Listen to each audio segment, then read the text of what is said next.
Começa agora o podcast Agro e Prosa com o jornalista Divino Ronaldo. Esse podcast tem por objetivo falar do agronegócio de um jeito descontraído, fácil e descomplicado.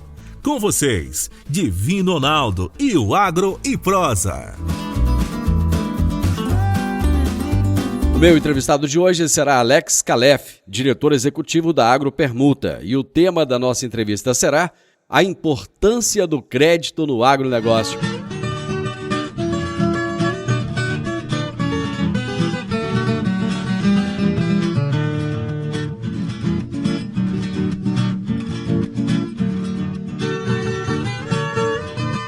Alex, prazer ter você aqui. Muito obrigado por aceitar o meu convite. Muito prazer, Divino. É um prazer estar com vocês. Obrigado pelo convite para a gente poder contar um pouquinho da Agropermuta. Alex, falar de crédito no agronegócio é um tema sempre relevante, porque esse não deixa de ser um problema ano a ano. Os produtores, e ainda mais agora com os custos muito altos, eles precisam cada vez mais de dinheiro, né? E esse dinheiro está muito escasso no mercado. Eu gostaria de começar com você te perguntando o seguinte: qual é a importância do crédito para o produtor rural? Perfeito, Divino. Olha, a importância do crédito rural é quase a mesma importância do sangue num corpo humano. Hoje existe uma carência enorme, até pelo potencial agrícola do Brasil, né, considerado o celeiro do mundo, de crédito. Muito desse crédito hoje, ele passou por um processo onde ele antigamente tinha um peso muito maior governamental, ou seja, subsidiado, e ele está passando por um processo de desbancarização ou despopulismo, né? Então, o que a gente está vendo hoje? A gente vê um movimento muito grande do governo deixar de subsidiar isso e abrir portas para que o setor privado / institucional possa fazer e suprir essa demanda que ela só cresce. Então, pensa, se a gente cresce a área de produtiva em 3 a 5%, ou cresce a produtividade em 3 a 5%, a gente vai precisar de 3 a 5% de crédito a cada ano. Isso não olhando para os aumentos de preço. Quanto mais aumentar o preço, mais crédito você precisa. Então, é quase um paradigma de correr atrás do próprio rabo, mas existem inúmeras formas da gente resolver esse problema e certamente uma delas é abrir isso para o mercado de capitais. Pois é, mas o mercado de capitais ele consegue suprir as taxas que o governo oferecia lá no passado? Está aí o enorme desafio. Há muitos anos existe uma quebra de paradigma e até uma má concepção do próprio agro, da sua jurisprudência, das suas regras, do seu funcionamento, das suas, digamos, rastreabilidades. E o que veio para mitigar boa parte dessa dor e desconhecimento, primeiro foi a tecnologia, segundo foi a própria educação financeira do produtor, que passou a ser um empresário muito bem constituído, consolidado, mas passou a se atualizar mais, a abrir mais as portas para novas ferramentas. Então você teve dos dois lados, né, tanto do devedor quanto do credor, uma atualização, seja ela tecnológica, mercadológica, e de querer entender a dor do outro. Isso faz com que, de uma forma, se o mercado de capitais ou o investidor passa a entender melhor a operação, ele transfere isso no menor risco taxa. Isso quer dizer, corresponde a taxas mais competitivas. Ainda não é o ideal. Ainda você tem muito peso, por exemplo, do governo usar depósito compulsório ou permitir que bancos utilizem depósito de poupança, e fica muito difícil para o mercado de capitais seguir a taxa. Isso não quer dizer que ele não consegue suprir a demanda. Você vai ter certamente, a primeira lugar que vai se olhar são os bancos que têm capacidade de se alavancar com dinheiro subsidiado, com programas governamentais, exemplo, Moderfrota, Proirriga, Proname, Pronaf, por ali vai, mas uma hora ou outra acaba isto por uma série de questões, ou acaba porque numericamente o pote se esgota, ou dois, porque o próprio cliente não tem bancabilidade, não tem limite de crédito, e aí ele começa a olhar para outras fontes, e dentro dessas outras fontes é que nasceram-se as fintechs. Bom, você citou as fontes de financiamentos lá atrás, mas eu gostaria que você explicasse um pouquinho mais. Quais são as fontes de financiamentos disponibilizados ao produtor rural e quais são essas taxas? Perfeitamente. Hoje nós vivemos um paradigma, digamos, pós-pandemia, onde nós fomos do ano passado de Selic de 2 para uma Selic hoje na casa de 11, 12%, e provavelmente com tudo que está acontecendo no mundo nesse momento, existe a percepção de que ela vai aumentar. Obviamente, a primeira fonte de financiamento que o produtor ele consegue visualizar é o que o governo disponibiliza através do Plano Safra. Tá? E dentro desse Plano Safra existem vários programas para várias finalidades diferentes, exemplo, Proname, Pronaf, Moderfrota, Moderinfra, Proirriga, por ali vai. E este dinheiro sai dos cofres públicos para bancos de varejo, digamos assim, Banco do Brasil, Caixa, Bradesco, Sicredi, Cicobi, Santander, por ali vai, a taxas subsidiadas porque ele vem do governo para fomentar o agronegócio. Agora, isto exige uma certa musculatura, isso exige uma certa adaptação do próprio cliente para as regras de utilização. De novo, isso traz um dinheiro barato, com certas amarras, restrições ou condicionantes, e é sempre o primeiro a ser visto. Quando isso se torna, ou existe muita concorrência para a mesma linha e gera atraso, burocracia, falta de limite, o produtor ele começa a olhar para a segunda camada de financiamento, que seria financiamento dos bancos de varejo que usam os seus próprios cofres, já não é cofre público, é cofre proprietário, para dar dinheiro. Então a taxa aí já aumenta. Não vou entrar em números porque a gente vive num mundo dinâmico. Ok. Mas, por exemplo, hoje o BNDES empresta ali na casa de 7 a 9%. Isto chega na mão do cliente final na casa de 10%. Quando você vai para a segunda camada, você já está indo de 10 provavelmente para 12. Quando você chega na terceira camada, que já sai da esfera bancária e entra no que a gente chamaria de processo aberto, você tem fundos de investimento, você tem fintechs, mas isso já pega recurso de mercado de capitais para converter isso na ponta. Então, você já está olhando para um custo um pouco mais alto, às vezes mais rápido, menos burocrático, mas isso também resolve o problema do mercado que não tem o mesmo limite, porque já está tomado, porque já tem alguma garantia que já está dada. Então, é uma composição de vários fatores que gera acesso a uma taxa mais barata. Seja primeiro porque o governo está te oferecendo para fomentar o que hoje é um terço, ou uma parte representativa do PIB brasileiro é o agro, de fato é isso que é o carro-chefe, puxa boa parte do PIB do país, se não realmente for a parte mais expressiva, mas o governo está lá primeiro para poder ajudar, mas ele não consegue suprir tudo, porque senão você gera um déficit em contas públicas. E o intuito do governo é, quanto mais ele puder abrir isso a outras fontes, menos ele tem que colocar, desde que isso seja comparável ao que ele está disposto. Então não adianta ele deixar de ajudar a um custo mais barato para alguém entrar e suprir isso a um custo mais caro. Você vai acabar gerando alguma desconexão. Então, existe muito mais a percepção de que o mercado de capitais tem que baratear o seu acesso para entrar no agro do que o mercado público tem que encarecer.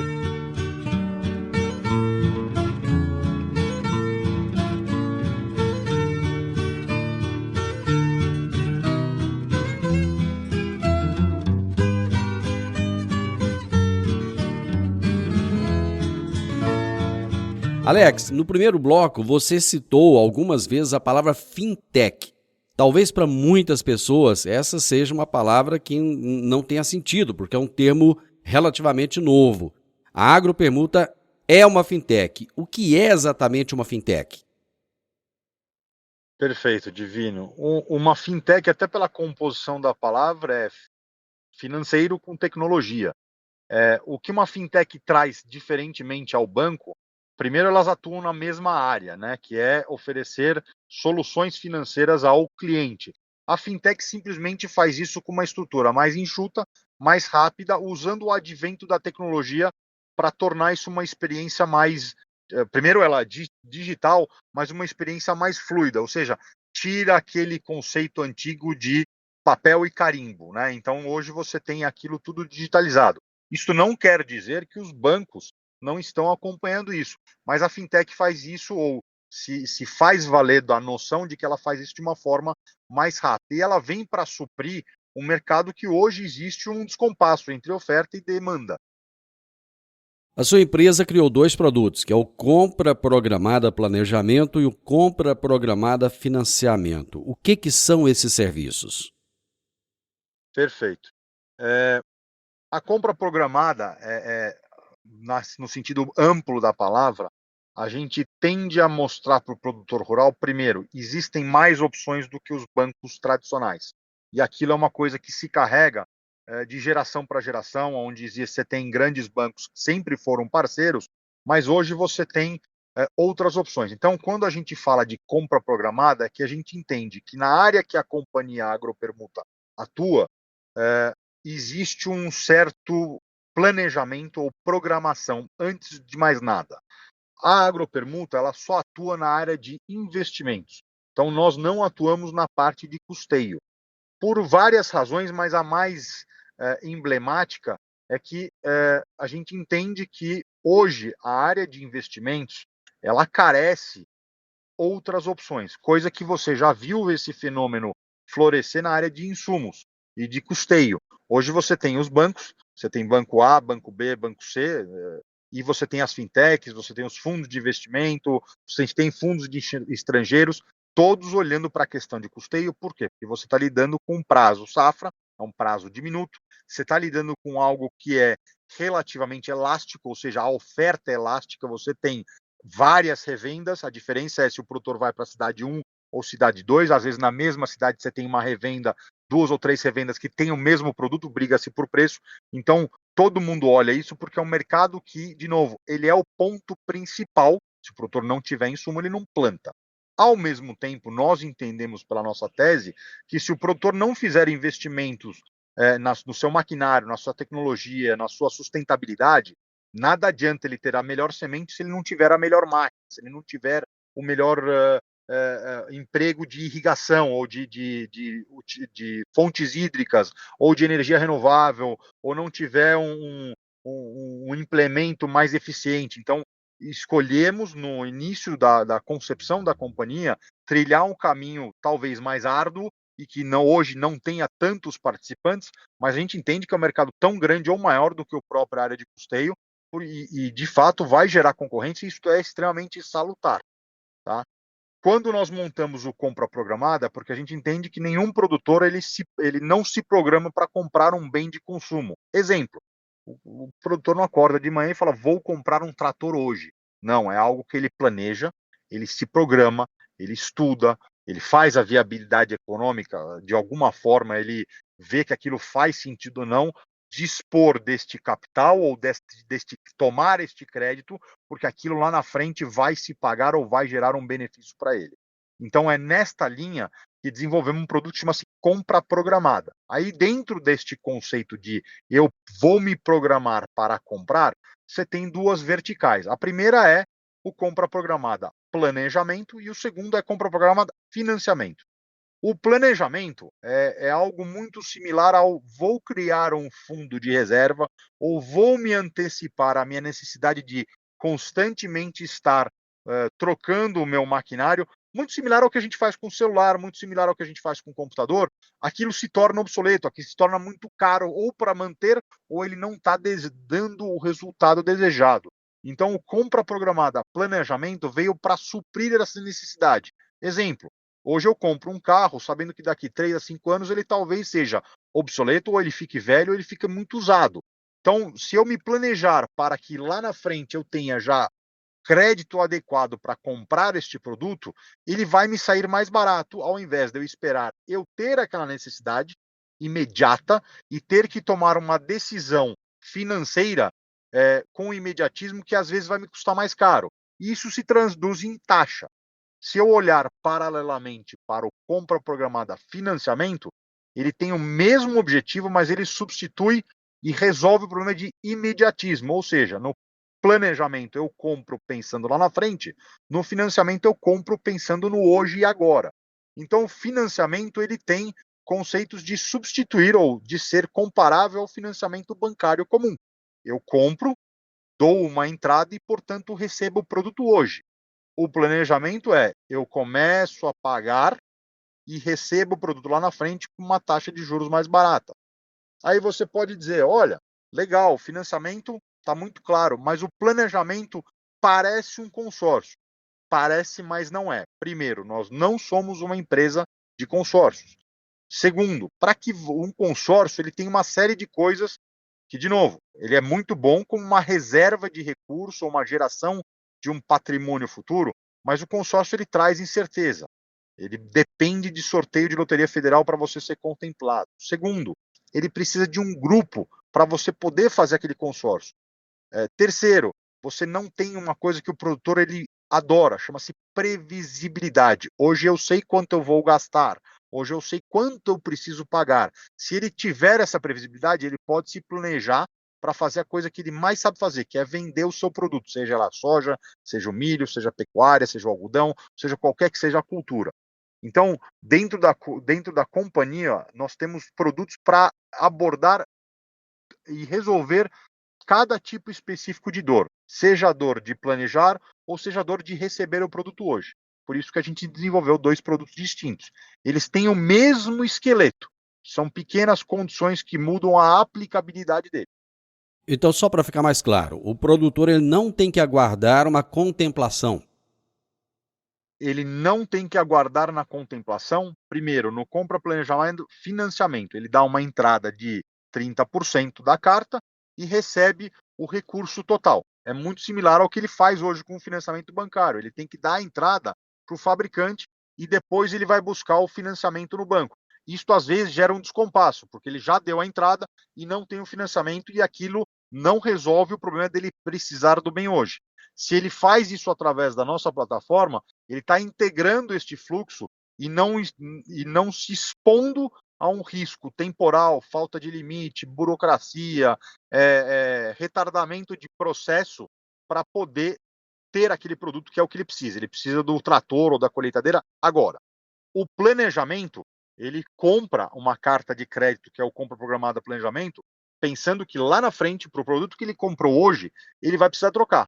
Se ele se planejar, a taxa de juros que ele vai acabar tendo é muito mais barato, porque ele vai compondo um fundo de reserva até ele chegar até metade do prazo e aí ele tem contemplação. Então ele está fazendo quase como se fosse um consórcio velado, mas com a garantia de que se ele cumprir com a condição de criar um fundo de reserva, ele vai ter certeza que ele vai ter aquele recurso, ao invés de depender de um sorteio de loteria federal, onde tem mais 250 pessoas dentro do grupo que também tem as mesmas chances que ele. Agro e Prosa, falando do agronegócio de um jeito descontraído, fácil e descomplicado.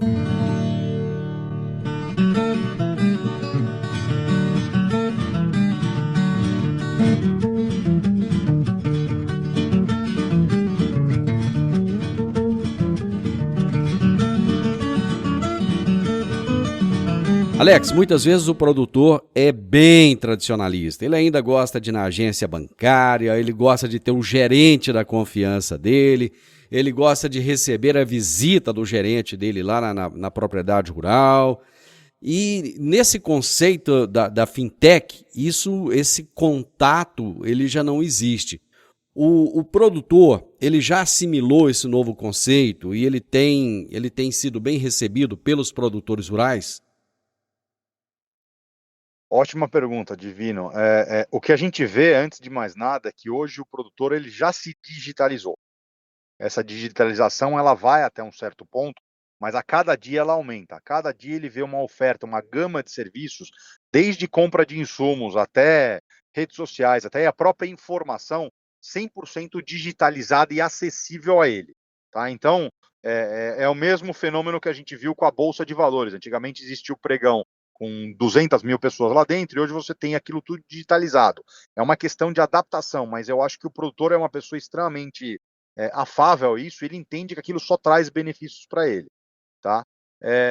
Hoje a gente vê que o produtor ele ainda tem aquela necessidade e gosto pela interação humana, mas o que a gente vê é em contrapartida isso, hoje você tem uma morosidade com o fato de, por exemplo, eu pegar um orçamento de um veículo, ou de um trator, ou de uma máquina, ir até a agência, conversar, explicar o que ele quer fazer para o gerente passa aquilo pelo próprio processo do banco, esteira do banco, aí o produtor tem que ir para a casa dele, voltar, ou seja, se você pensar no número de visitas que ele faz ao banco, visitas que ele tem que fazer ao cartório, visitas que ele tem que, de novo, o tempo que ele passa para fazer toda essa gestação de uma compra, ela passa a se considerar provavelmente ineficaz. Ao mesmo tempo, isso não estou nem olhando para a burocracia de papel.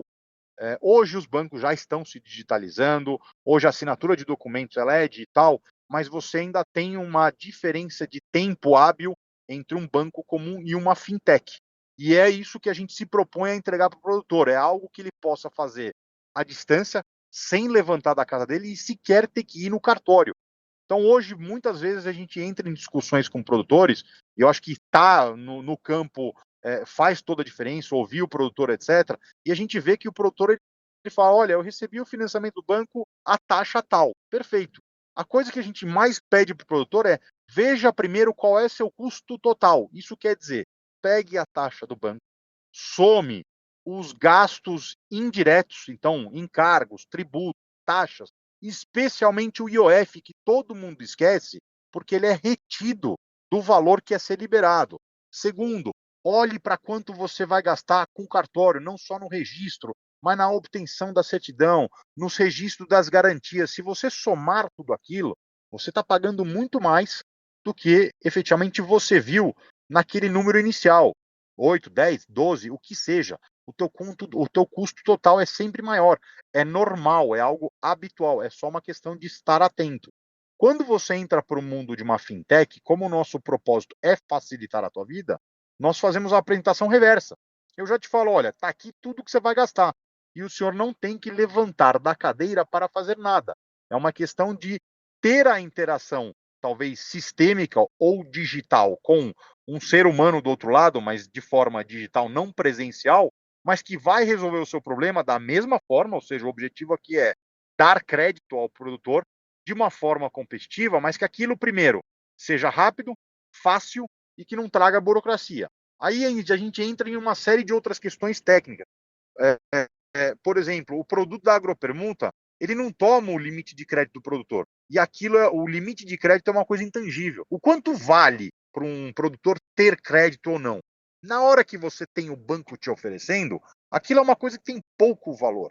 Mas na hora que o banco diz, olha, eu vou precisar avaliar e você precisa do produto, aquilo tem um valor muito mais forte.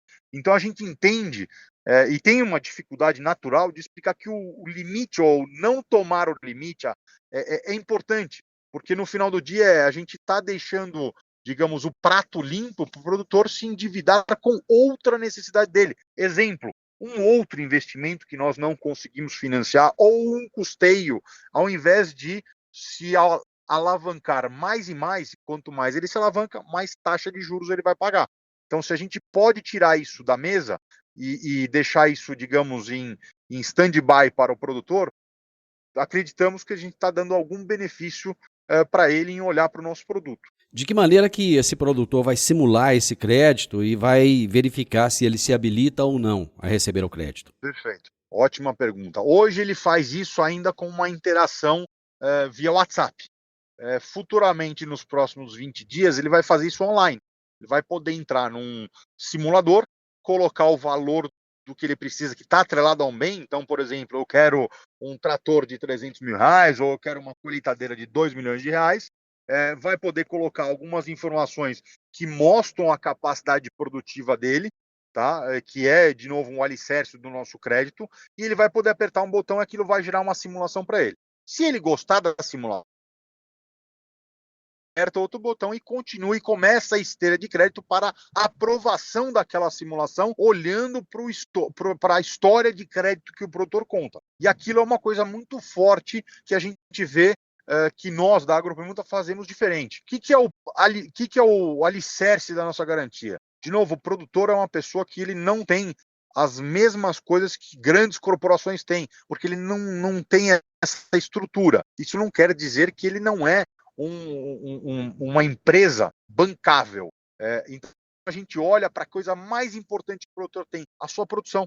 Então, se eu consigo quantificar o quanto o produtor gera de receita, produção versus receita livre para poder se alavancar, eu tenho uma ferramenta muito poderosa, similar ao que você tem no crédito consignado. O produtor não tem holerite, não tem salário, mas o equivalente deste salário é a produção dele. Após ele pagar os custos, o que sobra seria comparável você pensar que aquilo é o salário do produtor. Se a agropermuta consigna parte daquilo como forma de financiar ou de gerar um limite de crédito, você tem uma coisa muito poderosa que o produtor, quando descobrir, talvez faça sentido, que é ele poder usar o que ele gera de produção para financiar um bem de consumo, um trator, um investimento, um pivô, e aquilo, se ele pagar, ele nunca vai ter que usar aquilo. Por quê? A agropermuta, ela usa uma CPR financeira para fazer toda essa amarração do crédito. Alex, nosso tempo acabou, foi show de bola, adorei, aprendi bastante e acho que o produtor vai gostar também. Você tem algum contato, um site, alguma coisa que você queira deixar? Tem, eu vou te passar depois o link da nossa landing page, tá? Para ele poder entrar ali, fazer o cadastro, pedir informação e vamos em frente. Eu acho que eu quis justamente falar esse negócio de crédito consignado porque é isso, cara. Não sei o quanto você já viu, por exemplo, o modelo da XP, o cara lançou um cartão de crédito e falou o seguinte: olha, você tem 500 mil reais em ações do Itaú. Eu te dou um cartão de crédito com limite de 500 mil reais. Você pode gastar 500 mil reais, mas eu não vou deixar você vender uma ação tua. Se você pagou a fatura, você pode vender todas as ações. É isso que a gente está fazendo. Bacana. Eu estou usando algo que já é dele para financiar ele. Mas, de novo, eu não estou pegando a safra em garantia. Eu não quero que ele me pague em soja, eu quero que ele me pague em dinheiro. Legal. Só para o pessoal saber que é o seguinte, quem quiser mais informações, www.agropermuta.com.br. Alex, muito obrigado, um grande abraço para você. Obrigado, Divino. Grande abraço a todos os ouvintes. Você ouviu o podcast Agro e Prosa. Se gostou, compartilhe, recomende e nos siga nas diferentes plataformas de podcast.